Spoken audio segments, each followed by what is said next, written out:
name is Alfred Hawthorne Hill. Alfred Hawthorne Hill?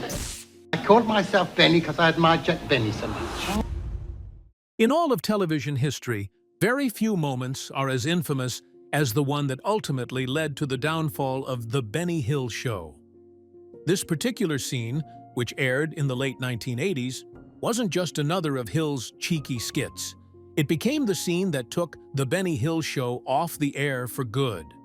For decades, Benny Hill had been a staple of British comedy, beloved for his slapstick humor and playful sketches. But as times changed, so too did the public's appetite for his brand of comedy.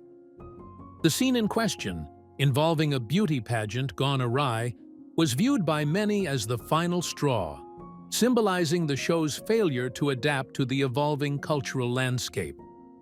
Was it merely a case of humor not aging well, or was it something more? This moment would mark the beginning of the end for Benny Hill's reign on television. The beginnings of Benny Hill. Born Alfred Hawthorne Hill on January 21, 1924 in Southampton, England, Benny Hill would years later become one of the most recognizable faces in comedy throughout the world. But long before he was entertaining millions, Benny was but a young lad growing up in a working-class family, quite far removed from the glamour and fame that awaited him. His father was a baker, and life was modest and simple. But it was this inauspicious beginning that forged Benny's unique comic persona, an amalgam of slapstick and sharp wit that reflected not only his upbringing, but also his keen observations of everyday life. Benny's childhood was not without its share of problems. While growing up, he did not invest much in studies, but all his interest lay in entertaining others. From an early age, Benny had this humorous side to his character. He used to imitate his teachers and classmates, for which he used to receive laughs and also reprimands. These experiences formed the bedrock for his career path. To make people laugh, really belly laugh, that is a rare skill, said his close friend Boschel. He was a lovely, unassuming man, modest, and very generous with his comedy. After school, Benny was able to work odd jobs as a milkman, driver, and even a drummer. However, none of these jobs satisfied his desire to entertain. Determined to enter into show business, Benny took a leap of faith. In the early 1940s, he began performing in various variety shows, honing his craft before live audiences. These performances provided him with an avenue to develop his style, influenced very heavily by the comic greats of the time, including Charlie Chaplin and, above all, his idol, Jack Benny. It was during this period that Alfred Hill adopted the stage name Benny Hill as a tribute to Jack Benny, whose timing and delivery he greatly admired. The change in name became a turning point in his career. Hill's performances became more refined, his timing sharper, and his humor so peculiarly characteristic of British life. His unique blend of physical comedy and verbal wit began to attract attention and set him apart from other performers of his era. As Benny Hill stepped into the spotlight, who could have imagined that this once ordinary milkman would forever change the face of comedy? Would his charm and humor echo beyond the borders of Britain, or would he remain just another local performer? The world was about to witness the rise of a comedic genius whose influence would extend far beyond the stage. The Benny Hill Show. First transmitted in 1955, The Benny Hill Show heralded a new era in television comedy. Quite literally, a show like no other had been born.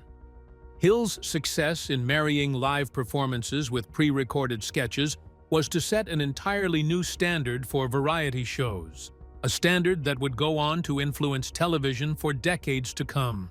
Yet, right from its inception, the innovation begged one question: how long could Benny Hill sustain this kind of format? This format was what really set The Benny Hill Show apart. The show didn't rely solely on traditional stand-up routines or one-off skits. Instead, these comic elements combined into a coherent whole. The episodes were a fast-paced mix of live segments, pre-recorded sketches, musical numbers, and slapstick humor. All these elements kept people watching because they had no idea what was going to be thrown at them from one moment to the next. Perhaps the best selling point of this show was its unpredictability, offering something for everyone. One of the most groundbreaking aspects of the Benny Hill Show was its inventive use of pre-recorded sketches.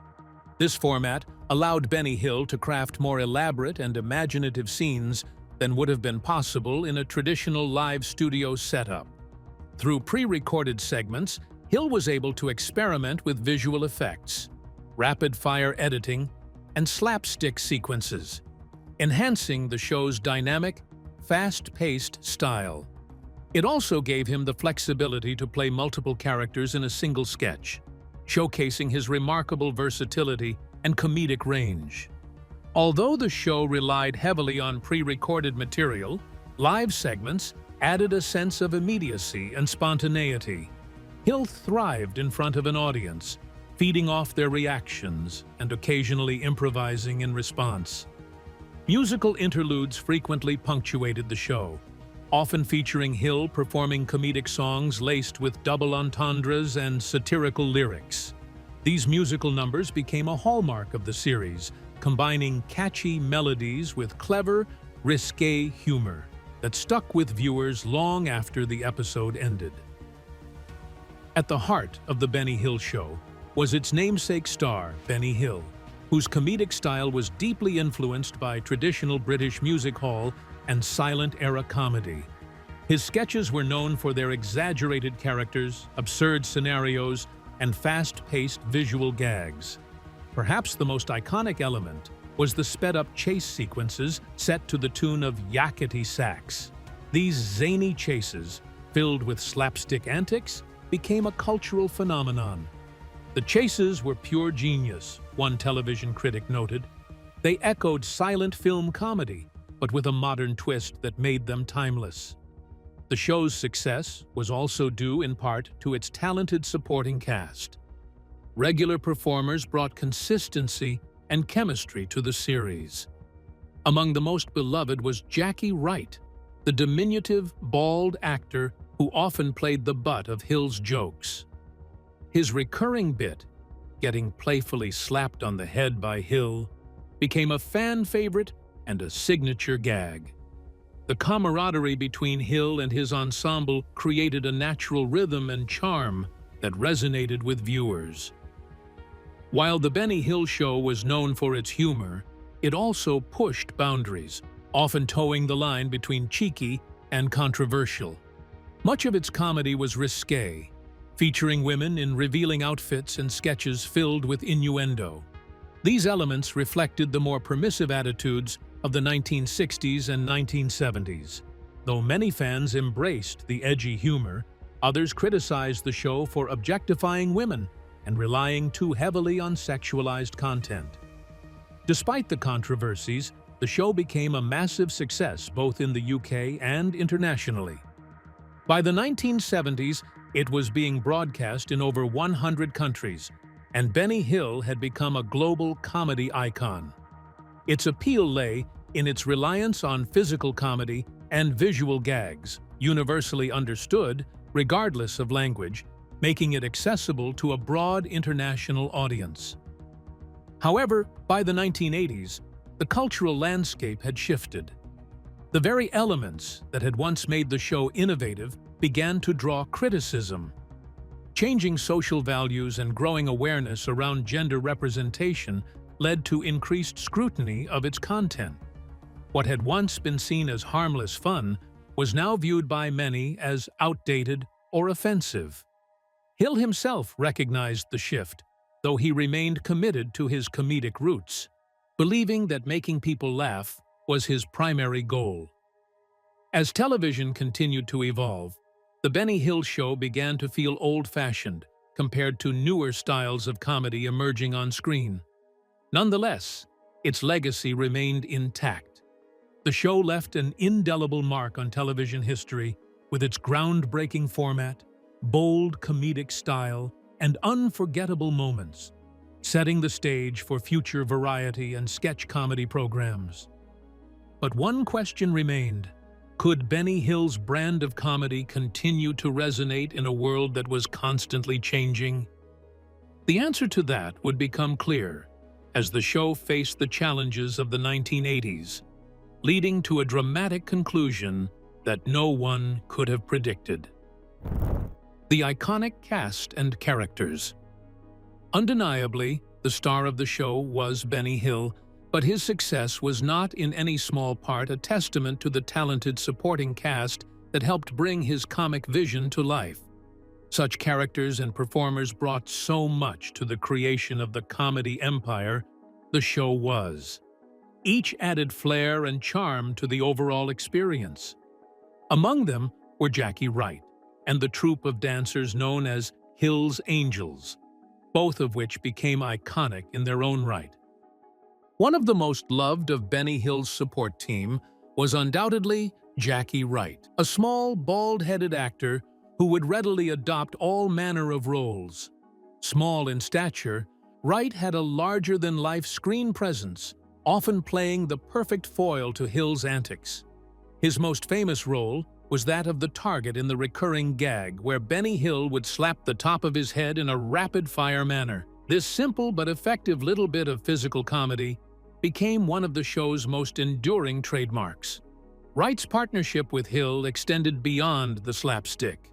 He would frequently play everything from the put-upon old man to a bumbling sidekick, always delivering his lines with impeccable timing. His versatility and willingness to play the underdog made him a favorite among audiences. The palpable chemistry between Hill and Wright often made their scenes the highlight of any episode. Another essential ingredient in the recipe of success was Hill's Angels, a troupe of beautiful dancing girls and performers that added a little extra sparkle to the show. The Hill's Angels first appeared on screen in the late 1970s and rapidly became one of the show's signature elements, performing their carefully choreographed dance numbers and joining in various comic sketches. The group added a new dimension to the show, blending sensuality with humor in a way that was both playful and provocative. The Hill's Angels were not just background dancers, they formed part of the comedic fabric of the show. The troupe would parody everything from popular culture to fashion shows and film scenes, adding a satirical edge to their routines. Their presence also allowed Benny Hill to explore different comedic scenarios, many of which had elaborate setups and visual gags that illustrated the absurdity of these situations. What made these characters and performers so memorable was how they could capture the spirit of the Benny Hill Show. They weren't just supporting players, they were integral pieces of the comic puzzle that Benny Hill put together. From Jackie Wright to Hill's Angels, each member of the cast brought something to the show that gave it its singular flavor and made the show a cultural phenomenon. Their legacy ripples not only in the laughter they provided, but in so many years of changes they literally brought upon comedy in television. The rise of controversy. As the Benny Hill Show continued to dominate the television screens throughout the 1970s and into the 1980s, the world around it had begun to change quite significantly, culturally and socially speaking.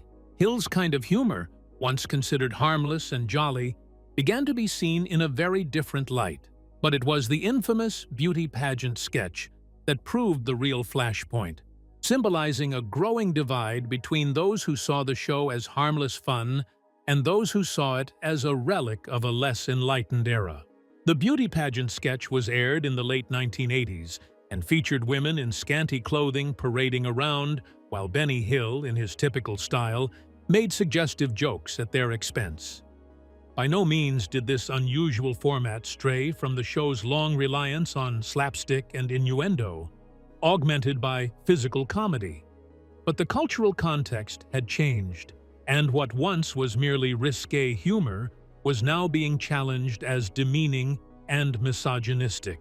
Still, This defense did little to deflect the argument against the show. The beauty pageant sketch became a symbol of a larger cultural shift, where audiences began to question whether certain forms of comedy were still acceptable. The once beloved program was now under siege, and its ratings began to decline. The show finally hit the dust in 1989 due to alteration in tastes and increasing production costs. Was this humor or something more insidious? The debate over The Benny Hill Show reflected a larger argument about the role of comedy in society and the responsibilities of comedians to reflect the changing values of their audience. While Benny Hill himself always professed that he was simply an entertainer, the controversy surrounding the show's final years strongly implies that, like all art, humor is inevitably created in and informed by the times in which it exists. Benny Hill versus the critics. By the middle of the 1980s, Hill's once celebrated brand of humor started to feel the heat. At that time, social norms had begun to change, and there was a great push for political correctness. But Hill found himself at odds with the growing number of critics. Perhaps the most vocal and influential of these was the up-and-coming alternative comedian Ben Elton. Elton was sharp and unrelenting in his critique. To him, The Benny Hill Show was not just outdated, but harmful. He argued that the show fostered regressive stereotypes, chiefly in its portrayal of women. Elton primarily felt that the humor of Hill relegated women to mere objects of male desire, with scantily clad women running from lecherous men serving as a recurring gag. To Elton and his contemporaries, this wasn't harmless fun, but profoundly reflective of a deeply ingrained misogyny. "We know in Britain, women can't even walk safely in a park anymore," said Elton. "That, for me, is worrying." His critique wasn't just a quip, it was a call to arms. He used his platform on television and in print to challenge the status quo and to help the public rethink what was acceptable in comedy. He did not stop being vocal about his criticisms for a long time in a bid to get Hill to stop.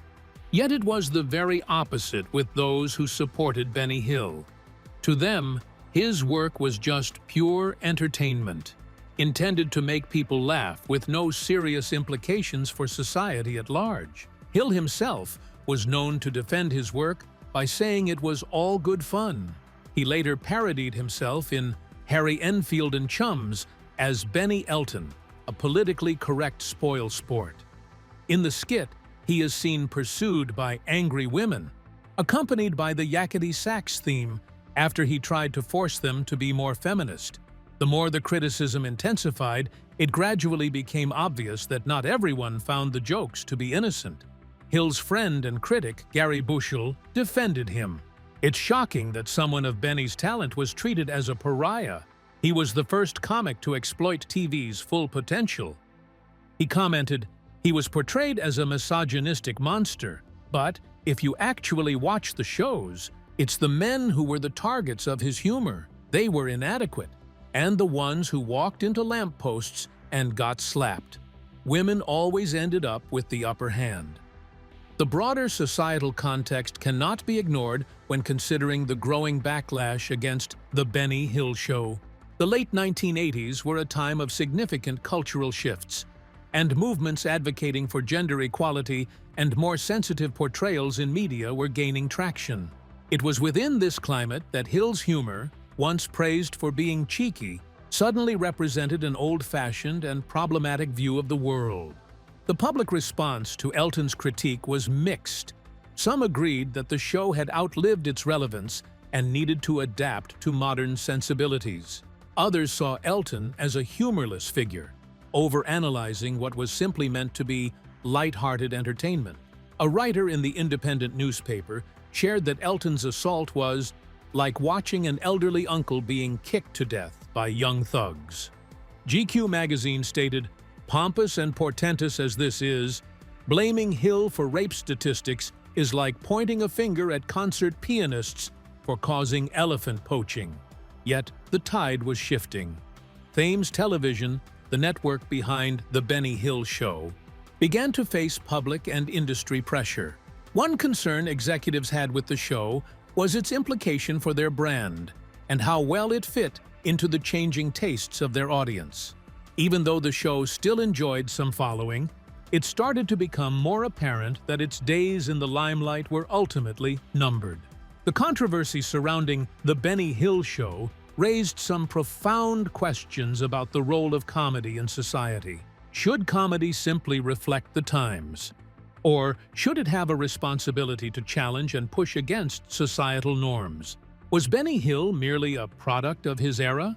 Or did his work actively contribute to maintaining outdated attitudes? In the end, the criticism from figures like Ben Elton played a role in the decision to cancel The Benny Hill Show in 1989. For some, it signified the end of an era in British comedy. For others, it was a much-needed step forward in the evolution of media and entertainment. Benny Hill's legacy, therefore, is one that is as much about the laughs he provided as it is about the conversations that his work provoked. The final years of The Benny Hill Show. By the late 1980s, shifting audience tastes, mounting production costs, and increasing criticism began to take their toll on The Benny Hill Show. Once one of the most watched and beloved comedy programs on British television, the show started to lose relevance as the cultural climate changed. What had once been seen as cheeky and humorous was now being scrutinized more harshly. Viewers who had previously embraced Benny Hill's brand of slapstick and innuendo were beginning to seek fresher, more socially conscious forms of entertainment that better reflected the evolving times. Television executives, too, felt the changing tides. Producing The Benny Hill Show had become increasingly expensive, and as ratings declined, questions arose about whether the show was still worth its high production costs. The situation came to a head in 1989 when Thames Television, Hill's longtime broadcaster, made the difficult decision to cancel the program after nearly 2 decades on the air. John Howard Davies, the head of light entertainment at Thames, was named by the British press as the man who ultimately pulled the plug. In a candid statement to The Guardian, Davies explained, "The show was past its sell-by date. The audiences were going down. The program was costing a vast amount of money, and Hill, was looking a little tired." The cancellation was not taken lightly. For many, The Benny Hill Show had been a staple of British television and a defining part of its comedic landscape. Ending the show marked the close of an important chapter in TV history. The meeting where the decision was finalized was reportedly tense and emotional. According to Hill's agent, Richard Stone, the comedian was let go like a schoolboy, an experience that left Hill deeply shaken. While he tried to maintain his composure, those close to him noted that the news hit him hard. It wasn't merely the loss of a job, it felt like the loss of his life's work. For Benny Hill, the show's cancellation was both a professional and personal blow. Though he made efforts to stay positive, it was clear that he was hurt. He had poured decades of creative energy into the show, and its abrupt end left him feeling cast aside. In the years following the cancellation, Hill became more withdrawn, spending increasing amounts of time alone and stepping further away from the public eye. Friends described him as reclusive and melancholic, his once bright spotlight now dimmed. The end of The Benny Hill Show signaled the fall of one of Britain's most iconic and controversial comedy programs. At its peak, the show had been a global phenomenon, beloved for its bold, fast-paced humor. Yet, ironically, the very comedic style that made it famous was what ultimately made it feel outdated in a more progressive era. While the show's cancellation marked the end of an era, it also served as a reflection of television's evolving standards and of a world moving in a different direction. Benny Hill's later life. After The Benny Hill Show was canceled, Benny Hill found himself at a crossroads. All his life practically had been focused on his show, and when that came to a sudden end, he found it very difficult to find a new direction. He tried a number of ways to restart his career, but none met with the same level of success he had once enjoyed. New project offers did come in, but they were generally for smaller and less ambitious productions. Hill seemed unwilling to wholly accept them. Despite these challenges, Hill continued to work, albeit less than he used to. He would appear on talk shows and have minor roles, but the fact that his great days were all behind him was obvious. Friends and colleagues described how Hill became reclusive towards the end of his life, avoiding the public eye and spending much of his time in solitude. He was never quite the same after the show ended, one close friend said. There was a sadness about him, a sense that he felt he had been left behind by the world. It was not only Hill's professional life that created interest, but also his personal life. He never married, nor had children, and his personal life remained somewhat mysterious to the public. Some reports suggested that he struggled with loneliness in his later years, though Hill himself rarely spoke about it. People who knew him said he was kind and generous, yet very private. He preferred to keep his life out of the spotlight. Yet Hill was noted for his frugality. He was never one to splash money on luxuries, even though he could afford to. He never owned a home, but rented a flat in Queen's Gate, London, where he lived for 26 years. He also reportedly never owned a car, despite having a valid driver's license. The only luxury that Hill allowed himself was traveling. He was a Francophile and enjoyed visiting France, including Marseille, where, until the 1980s, he would go to outdoor cafes anonymously, traveling on public transport, and socializing with local women. He spoke French fluently and also knew basic German, Spanish, Dutch, and Italian. Despite the challenges he faced in his later years, Hill never lost his love for comedy. Even as his health began to decline, he continued to write and brainstorm new ideas, always in search of the next great idea. He never stopped being a comedian, says one of his old colleagues. Even when things were hard, he was always thinking about the next joke, the next sketch. In the final years of his life, Benny Hill was characterized by an emotional mixture of nostalgia and regret. Although he took great pride in the extensive body of work he had created, he could not shake the feeling that he had been misunderstood by a newer generation of audiences and critics. Hill frequently looked back with fondness on the early days of his career, reminiscing about a time when his humor was widely celebrated and embraced by millions. This sense of longing for the past was coupled with a wistful recognition that his comedic style had not always been fully appreciated or understood by those who came after him. Benny Hill died in 1992 at the age of 68 of a heart attack after refusing to undergo a heart bypass. He died in his home in Teddington on the morning of April 20th and was not discovered until 2 days later. Reports state that he died watching TV on his armchair, surrounded by cardboard boxes, empty glasses, and unwashed dishes. In the end, Benny Hill's later life was a mix of quiet reflection and unfulfilled potential. While he never recaptured the heights of his earlier career, he was still loved by those who grew up watching his show. As one friend put it, Benny was one of a kind. There will never be another like him, and those of us who knew him will always remember the laughter he brought into our lives. Benny Hill's legacy. Despite the controversy and criticism that surrounded him in the final years of his life, it's undeniable that Benny Hill made an enormous impact on the world of comedy.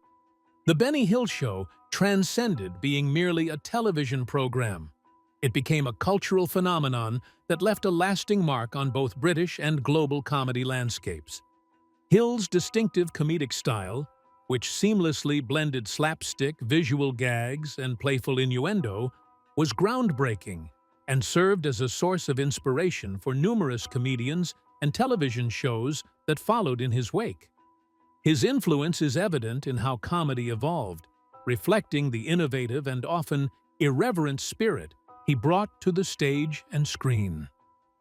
To many, Benny Hill represents a bygone era of comedy, one that was willing to push the boundaries and take risks. His influence can be seen in comedians such as Rowan Atkinson, whose Mr. Bean character is deeply rooted in Hill's physical style of comedy. Even today's sketch shows, using quick cuts and visual humor, owe some of their roots to the format made popular by The Benny Hill Show. He was featured in one of Channel 4 Heroes of Comedy programs in 1998 as a tribute. He was also ranked the third greatest British comedian of the 20th century, after Charlie Chaplin and Stan Laurel. However, as with any cultural figure, Hill's legacy is complex. While he remains a beloved figure to many, his work is also viewed through a more critical lens today. The debates around his show in later years still remain relevant, evoking questions about what place comedy has in society and about the responsibility of those who create it. Can Benny Hill's humor survive in today's world? That is still up for debate. Some argue that his brand of comedy never grows old, while others say it was from another era that does not fit today's values. What is clear is that Benny Hill's influence on comedy is strong. People still celebrate his work and study it to understand how television and humor have evolved over time. In the end, Benny Hill's legacy is one of both laughter and controversy. He was a comedian who brought joy to millions, but also a figure who challenged the boundaries of what was considered acceptable in comedy. Do you think that Benny Hill's brand of comedy existed in the wrong era? Could he have been better appreciated if he performed in this present generation? Leave your answers in the comments below. Don't forget to like the video and subscribe to the channel. Thank you for watching, and if you enjoy this video, please click on the next one on your screen.